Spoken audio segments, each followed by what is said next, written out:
and the staff made more than 108 arrests, and the NYPD ensured that there was no violence or injuries during the disturbance. Columbia University students have a proud history of protests and raising their voices. Students have a right to free speech, but do not have a right to violate university policies and disrupt learning on campus. I know the conflict in the Middle East has left many of us grieving and angry. This is a painful moment for our city, for our country, and for the globe. New Yorkers have every right to express their sorrow, but that heartbreak does not give you the right to harass others, to spread hate. And I urge everyone who is protesting to please do so peacefully and respectfully, because we will not be in a city of lawlessness. In this moment of heightened tension around the globe, we stand united against hate. I will now turn it over to the Commissioner, Police Commissioner, Commissioner Caban. Okay, thank you much, Mr. Mayor. Good evening, everyone.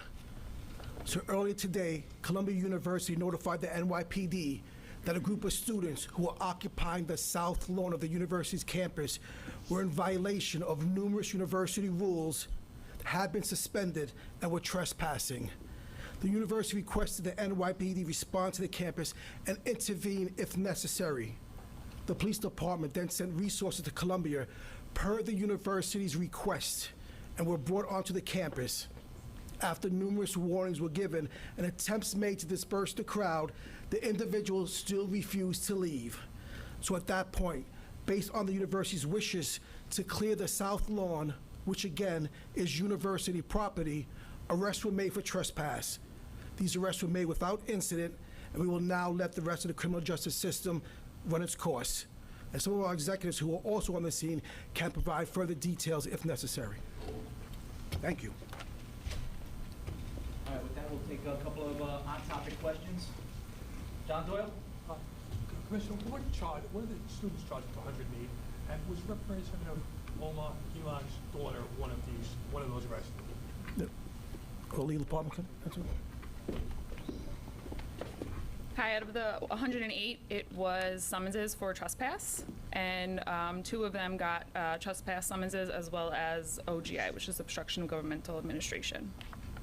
And was Representative Illinois owner's daughter? Yes, her daughter was arrested. And what was she charged with trespass? She was also charged with trespass. She will be getting a summons. That's okay. So it was a summons for trespass, and then 2 got the trespass as well as a charge of obstruction of governmental administration. So no DATs, no one put in the system, no summonses? The 2 that had the OGAs are getting DATs, and no one's being put through. Hi, I don't know if someone could elaborate. I know there, I believe Columbia requested the police, and there was what I think Chief Daughtry said was a clear and present danger.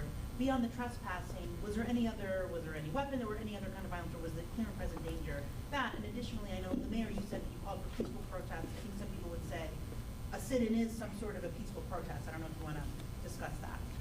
A peaceful protest is not in violation of city laws or the violation of those who have property on private properties, such as Columbia University.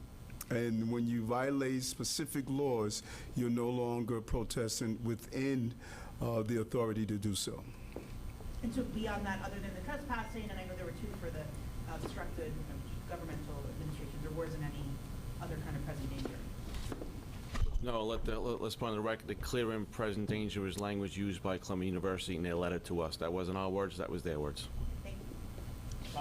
Alexis Adams? Yeah, for the mayor.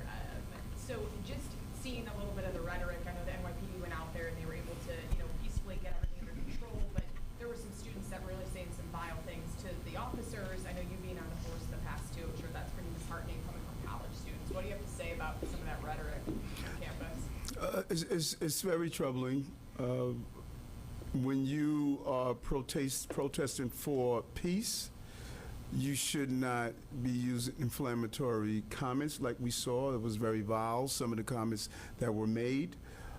And our institutions, I believe, should use this moment as a teaching moment But what happened when our officers were surrounded and some of the terminologies that were used, it is in really contrast to stating we want to bring about a peaceful resolution or expression of our concerns here in the city. Using hateful terms that were used is not a reflection of standing up for what one believes they're fighting for. All right, we're gonna do one or two more. Chelsea. Sorry, just to elaborate on that, Mr. Adams, which you asked, this is the comments directed at the police that you're referring to? Yes, yes. Mhm. Anything that you can say that makes sense to the situation? So let me put this in perspective. The students that were arrested were peaceful, offered no resistance whatsoever, and were saying what they wanted to say in a peaceful manner. What occurred was about 500 students left their classrooms, surrounded the quad, and were telling us we're the KKK, we should go kill ourselves, we're baby killers, and everything else you can imagine. It was sad. It was very sad to see, but our officers were professional, as you saw in the video. They did their job calmly, no incidents, and we took care of the situation. All right, this will be our last question. Lori Montanaro, ABC. Yeah.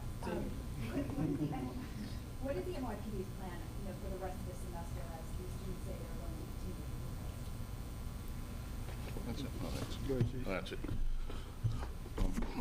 Again, the NYPD respects people's rights to protest, and we'll work closely with the university, and we'll be guided by their policies. It is private property. They will tell us when the rules are being violated. I think Columbia did try to work with the students. They gave them ample time to protest, asked them to leave. They were out there for many hours before they asked us to come and help out. But we'll be guided by the school, and we'll work closely with them. All right, thank you, everyone. Thank you for your time and attention.